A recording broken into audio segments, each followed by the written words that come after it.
Hello, my friends. Today's topic is vibrational compatibility. This is going to be the most detailed and thorough analysis of compatibility that I've ever shown before. And one of the big reasons for that is I'm showing some new techniques, some new tools that allow us to go right into what's happening, to find this tapestry of energies that connects people together. And what I'm going to do is I'm going to focus on our connection to our favorite artists, writers, and teachers, people that change our lives. So typically in compatibility, we look at some, couple, some team that works together.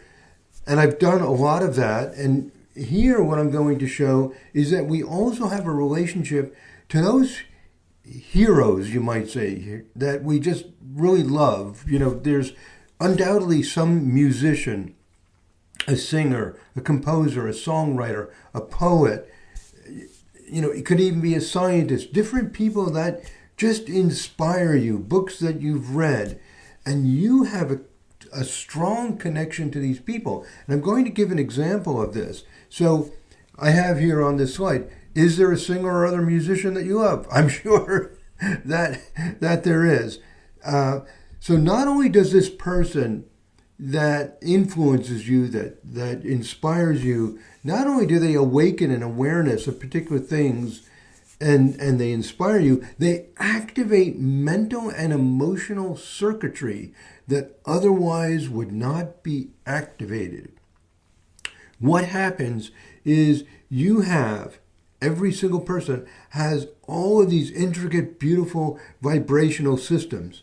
And when you come into contact with another person, they activate, they energize particular energetic systems in ways that they would not be energized and activated without that contact. And we're going to see how this happens and how we become so inspired and driven and how these people really affect our lives.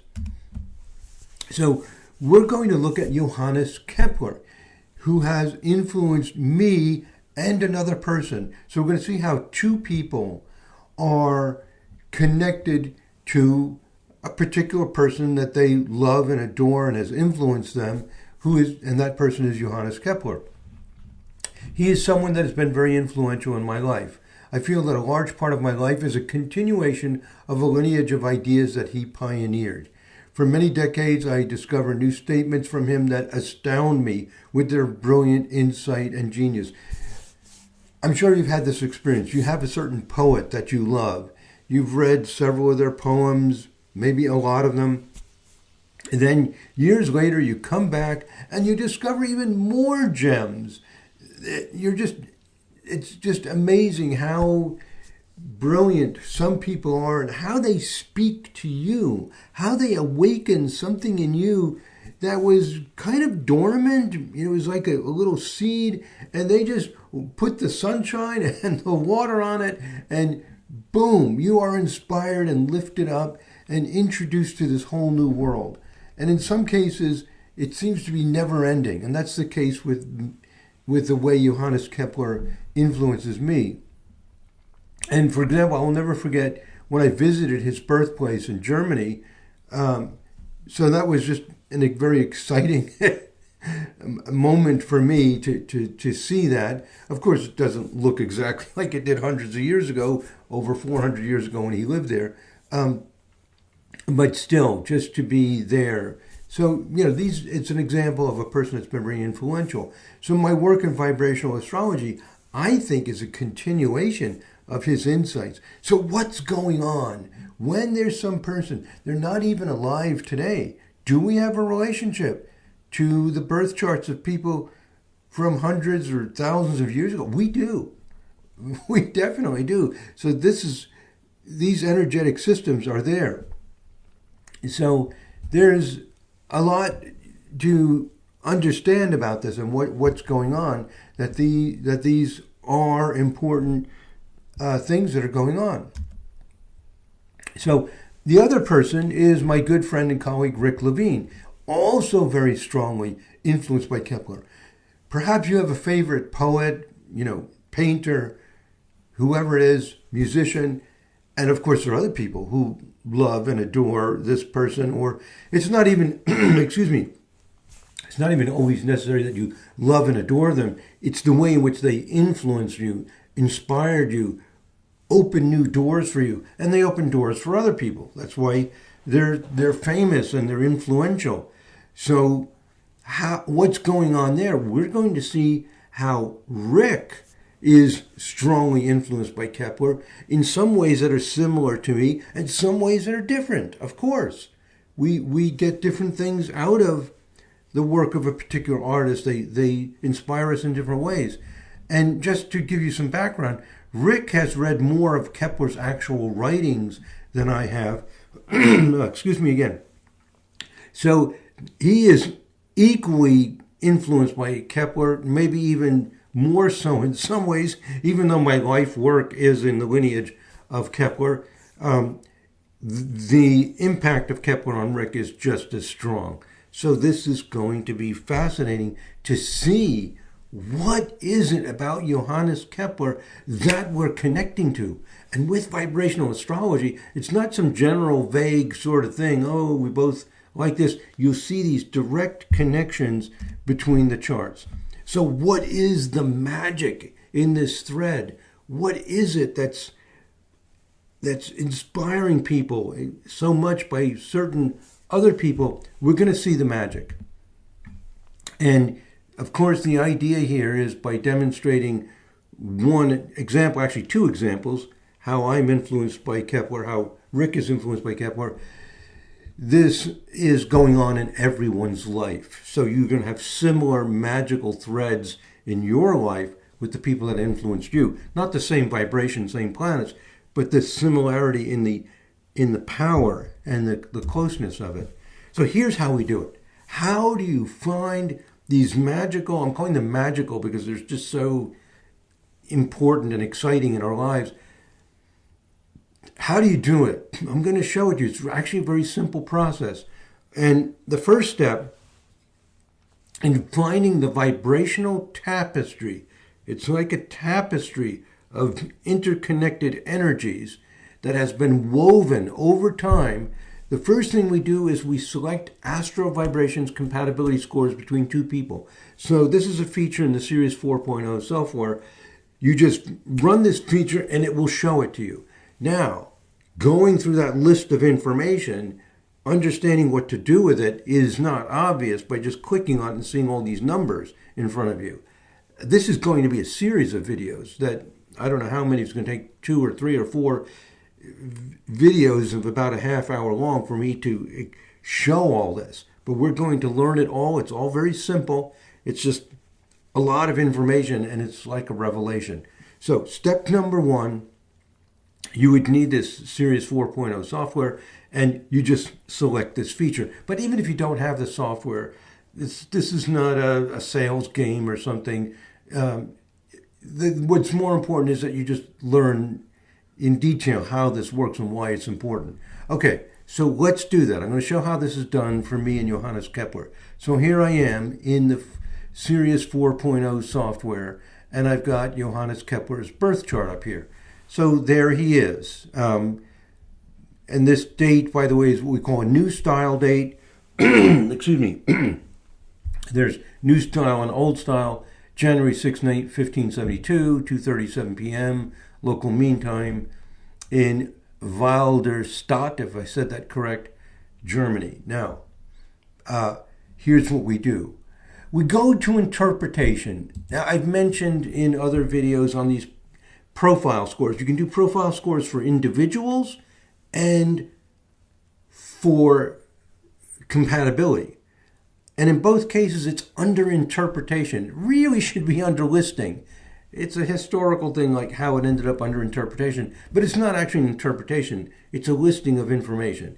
So that's not intuitively obvious. You go to interpretation, and here's the profile scores, and right below it, the compatibility profile scores. So all you do is you run the compatibility profile scores, and it shows what the vibrations are. So let's do it. We click on compatibility profile scores, and We select a chart to compare to, of course, and so we'll select me. There's all these entries that I have here. These numbers after the name is when it's a vibrational chart. Otherwise, it'll tell you it's a natal or a natal vibrational. So there I am up at the top. And then I go to compatibility scores, select English, and here it is, number 3, strongest astro vibrations compatibility scores. It's that simple. And you click OK, and then you'll get the listing. And of course, it doesn't matter whether you select it from Kepler's chart or from my chart, you're going to get the same listing, right? So I happen to have Kepler's chart up there, and I compare it to mine. So it doesn't matter who's you're looking at, and just compare it to the other person. And here's what you get. First, it just summarizes the planet positions for both people, and then it has some introductory information, and then it gives, which I'm not going to go over here, but because we're going to describe all this as we go through this, and then it lists the scores. So we have a score of 203 on vibration 1. We're very weak on vibration 2, etc. Looks like we're pretty high on vibration 5. But we're not going to go through this list. This is just if you want to refer to a particular vibration for some reason. What we're really interested in is you have to scroll down to where it sorts them. So we scroll down to below 360, and there's the sorted values. This is what we use. Here it is. The strongest vibration that connects Johannes Kepler and me is 261. 261 equals 29 times 9, and it has a score of 540. And what we're going to do is we're going to look at all vibrations with a score of 400 or more. Typically there's about a dozen, sometimes only 5 or 6. 400 or more is going to pick out the really, really powerful ones. And you can see in our case, there are 11 of them. These 11 vibrations are the way that Johannes Kepler and I are bonded together. This is what this is the wavelength. You know that expression, we're not on the same wavelength when people don't understand each other? Well, there's always a wavelength that's connecting people. That term is literally true. It's amazing how these people intuitively pick up what's going on. There's actually a wavelength that people are on, and these are the wavelengths that are connecting Kepler and me. What wavelength are you connected with your spouse, your children, your friends? And the people that strongly influence you is very important. The people that strongly influence you mold and develop your potential. It's like in genetics, we have all these genes and they get activated and stimulated by certain conditions. And in astrology, it's exactly the same.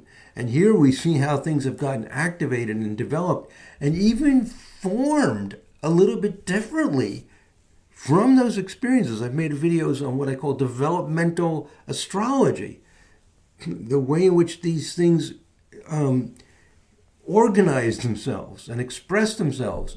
So our environment, our teachers, etc., have a huge impact on us. And we're going to see how we get molded and developed by the people that we attach to. So the fact that you like a particular singer or painter or whatever it is, this is bigger than it might seem. Not only is it like, oh, like there's that person out there and here's me.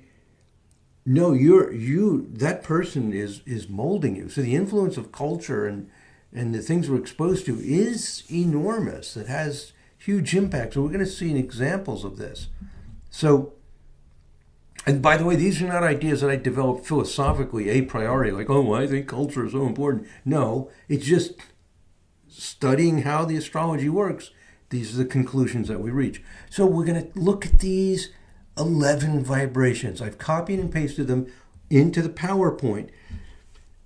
And the real insights are going to come from knowing what to do with this list. And that's what I'm going to show you now. Okay, so let's go back to the PowerPoint. So I've shown you how you do this. You just pull up that listing and look at the top ones. Go down to the sorted values, look at it.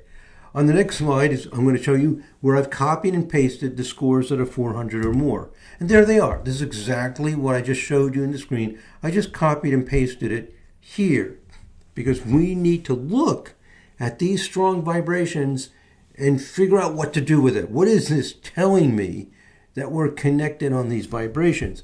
And there's a few things you need to know.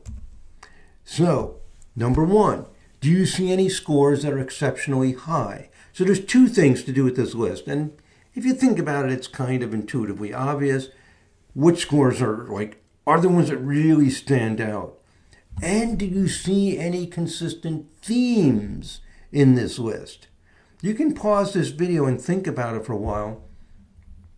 But to give you some idea, do we see 29 times 9 is really much higher than the others?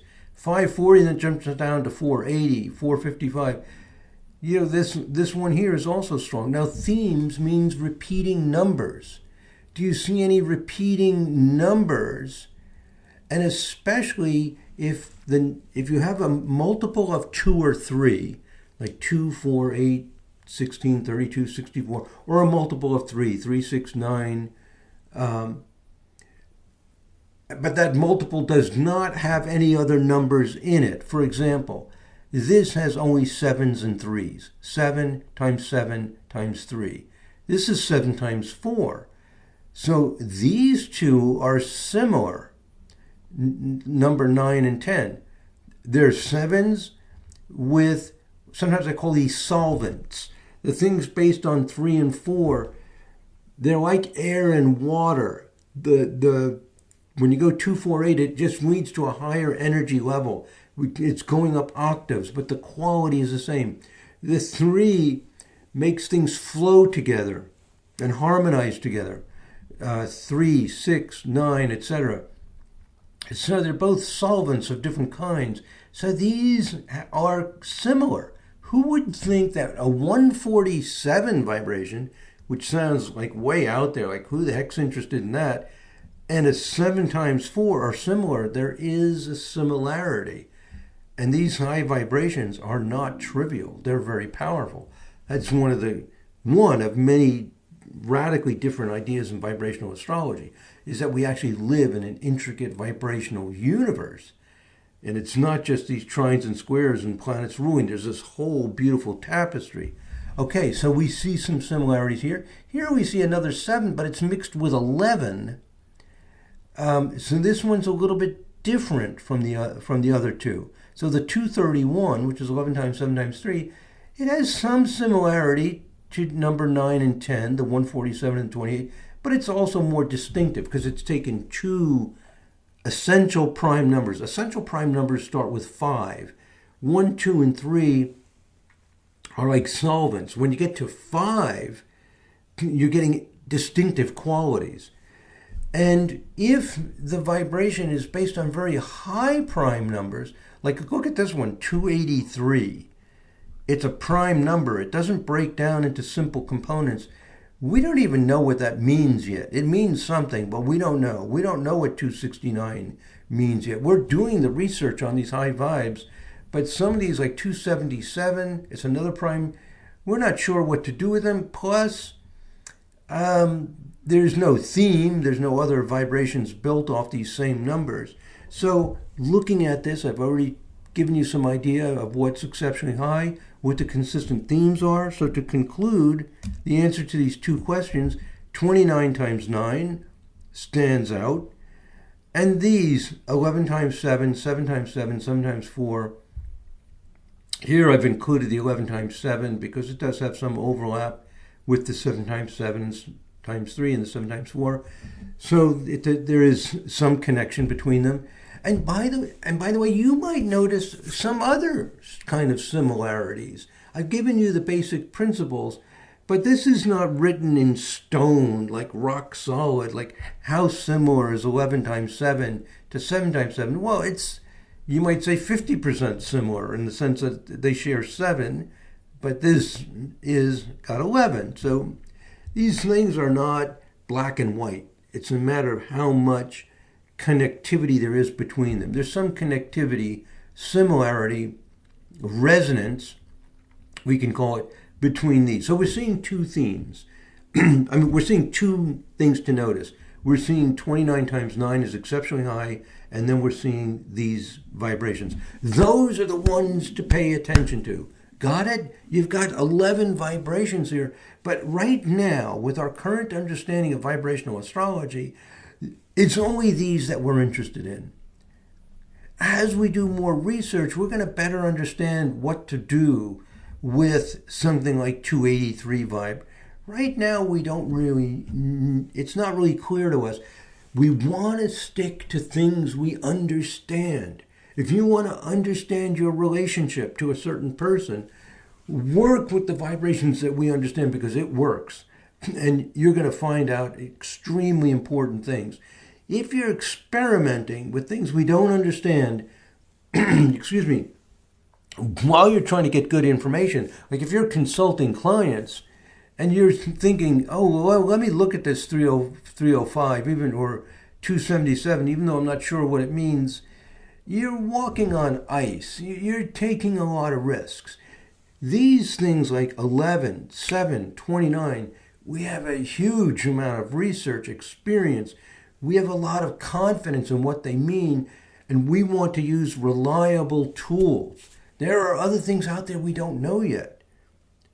Our astrology is far from being perfected.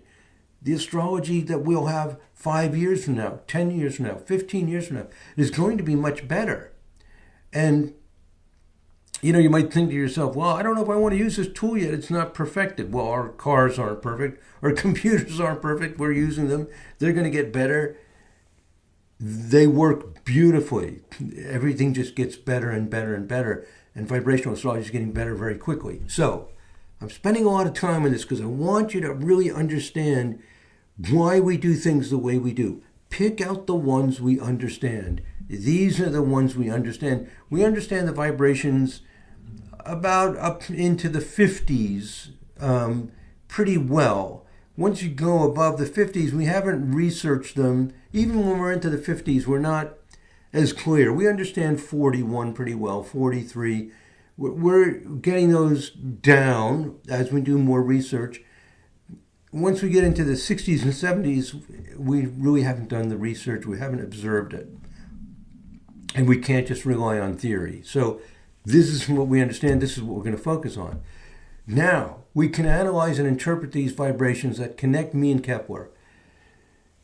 But before we go on to that, we're going to look at what vibrations are strongest in our charts. Now, this is not an essential, necessary step. But if you want to do a really thorough analysis and really understand in detail how two people are connected, how are Kepler and I connected, we're going to see what vibrations are strong for Kepler and which are strong for me. So before we go in and start interpreting, let me go back to the previous slide.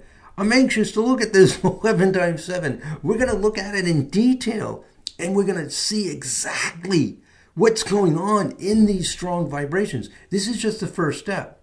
This is saying, hey, these vibrations are strong. We're going to look at the details of it, what the planets are, what the orbs are. It's so amazingly cool. I can hardly wait to look at it. But before I do, if I want to do a thorough analysis, let's see what's strong for Kepler, what's strong for me, and then we can see what's strong in the connection between us, which we've already seen that. These are the ones that I'm really interested in, 29 times 9. But is 11 times 7 strong in my chart? Maybe it is. Maybe it isn't. Is it strong in Kepler's chart? Maybe it is. Maybe it isn't. Sometimes the vibrations that connect you are strong for both people. Sometimes they're strong for one person, and sometimes they're not strong for either person.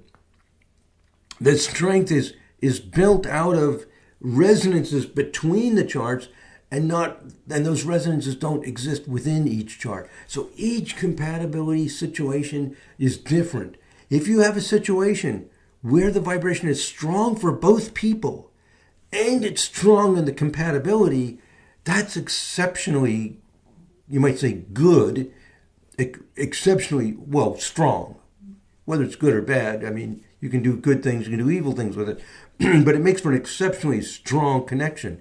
If it's strong in one person, but not the other, then the person who is stronger is the one who's more influential on that vibration. So if 11 times 7 and overtones of it, it could be 11 times 7 times 3, or something else. It doesn't have to be. These solvents 2 and 3 are not as important in a sense. What's really important is that it's built on 11 times 7. That's the essential quality. If that 11 times 7, and specifically 11 times 7 times 3, is strong for Kepler, but not as strong for me, I'm getting pulled into Kepler's world. If it's strong for me and weak for Kepler, he's getting pulled into my world, except he's no longer alive, so that can't happen. It's not, therefore, you get the idea. So if it's strong for both, you are in the same world and you connect together. Now, even though having it in both charts is, you might say, the most ideal, perfect situation, in the case of an influencer, a teacher, just a great person to you, or then they don't even have to be completely great. It's not like I think Kepler was, Kepler was some perfect being or something. He's just, his thoughts, his interests have molded, shaped, inspired my whole world view and my, what I'm dedicated to. So there's a good chance that the 11 times 7 or the 7 times 7 or the 29 times 9 is strong for him. Whether it's strong for me, we'll see. It's not as important it is important in this sense. If it's not strong for me, it's only moderately strong for me, but it's strong for him. He's awakening a moderate potential and lifting it up and accentuating it. So anyway, let's see what's happening.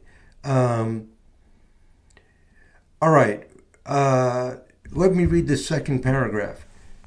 We look at each individual chart to see if we are connecting on things that are important to one of us or both of us, or if this is something that emerges from the relationship that is not strong for us individually. I'm just saying the same thing in different words. These vibrations that are strong in our relationship might be strong for Kepler, they might be strong for me, they might be strong for both, or they might be strong for neither of us. All of these are possibilities. How do I know they're possibilities? Because I've run this dozens of times, and you see it happen, that any 4 of these things can happen. Now let's look at the strongest vibes for Kepler. And I've copied and pasted the ones that are 300 or higher. So for individuals, the cutoff point I use is 300. For compatibility, it's 400. Compatibility scores tend to be higher because there's more ways that 2 charts can connect than just 1 chart. So let's run it. I'm going to show you how I run it. In the Kepler software, it's very simple. Let me just close this so it's not confusing. Here we're looking at Kepler's chart, and we just do the same thing we did before. We go to interpretation, but instead of compatibility profile scores, we just select profile scores because I want the scores for Kepler. And I've already selected it, strongest harmonics 1 through 360. And you click OK. This is exactly the same as the compatibility scores that I just showed you, except it's just for him instead of between 2 charts. Same idea. You're going to see the list of vibrations from 1 to 360, and then you will see the sorted list. So there he is. There's a little introduction. Same idea. Here's the totals. Let's scroll down. Excuse me. And here's the values sorted. So Kepler's strongest vibe is 211. His next strongest vibe is 291, which equals 97 times 3. Now, I want to mention something else before we continue.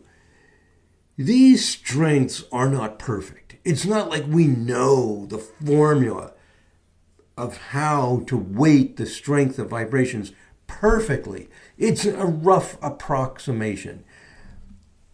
So it's reasonably good. It's probably accurate within 20% or so of that score, maybe 10, 20, 30%. It's probably fairly accurate. Well, we're confident it's reasonably accurate, but it's not like we know that his 97 times 3 is exactly 401. If we weight this thing and develop the algorithm a little bit differently, maybe it's 350, maybe it's 450. So don't get all wired up about 361 versus 351 versus 344. They're in the same range. Excuse me. So you might have just noticed that 11 times 7 times 3, that's the one we were talking about, that's strong in our relationship. It's also strong for him. But let's look at a table so we don't miss anything. So let me go back to the PowerPoint. So I've copied and pasted the 300 or higher. Let's look at that again. 300 or higher starts here. There's 12 of them. So Kepler has 12 vibrations that are 300 or higher. Now 300 is not some magic number, but it's a reasonable cutoff point for individuals. 400 is reasonable for compatibility. All you have to do is get this into a reasonable level, and you will see the magical connections between the people, because they are there, and this is going to help you find them. Maybe we're not going to find everything that's going on, but we are going to see some hugely important, spectacular things that are happening. Okay, so there they are. I've copied and pasted them into my PowerPoint. And there they are. I just copied and pasted it. There is the 211, the 291. The fourth one was the 11 times 7 times 3. I've just copied them onto here. And what do I notice using the same criteria? The 211 is crazy high. 521. Next one is all the way down to 401. By the time I get to 37, it kind of settles out. But all of these, there's not as, might be said a lot, there's not as big a difference. As you go down the list, this is typical. There's typically a few that'll be extremely high, and then they start to be not so different. 312, 309, 306, 303. Okay. And again, reminder, cutoff point I use is 400 for compatibility, 300 for natal. Now, let's put these lists next to each other. So we can just look at the lists. This is not done by the software yet. There would be a nice feature in the some future time. We can have the software give us this list. Do the compatibility and the individuals and put them next to each other. So as we use the software, we realize what information we really want, and then that says that inspires the next work on the software. So the software doesn't do this, so I have to do it myself at this point. And now I've got them next to each other. And what would also be nice is if the software would just pick them out for me, but it doesn't. So you go through this list and you go, there's a 29. The 9 is a solvent. It's 3 times 3. The main thing here is it's 29. I'm not seeing 29. 167, I don't even know what that means. I'm not going to be too concerned about it. 277, I don't know about that. 305, we don't have huge confidence in the 61. I'm making this video, early June 2023. If you're watching this video 5 or 10 years in the future, we may understand these vibrations very well. So we're improving our understanding of vibrational astrology extremely fast. So we compare these two lists, we see what's in common. This is a good spot for me to stop. We're at 35 minutes. I like to make these about a half hour long.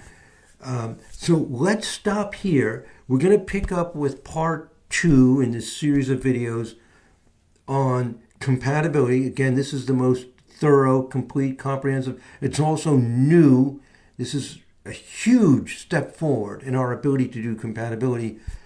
So we're going to go through this in detail so you can learn this whole new development extremely well and be able to use it. I'm going to pick up in part 2 with how we combine the strongest vibration for the individual with the strongest vibration in the compatibility. Let's pick up with this in the next video in the series. Thank you very much for watching, my friends. God bless. Namaste.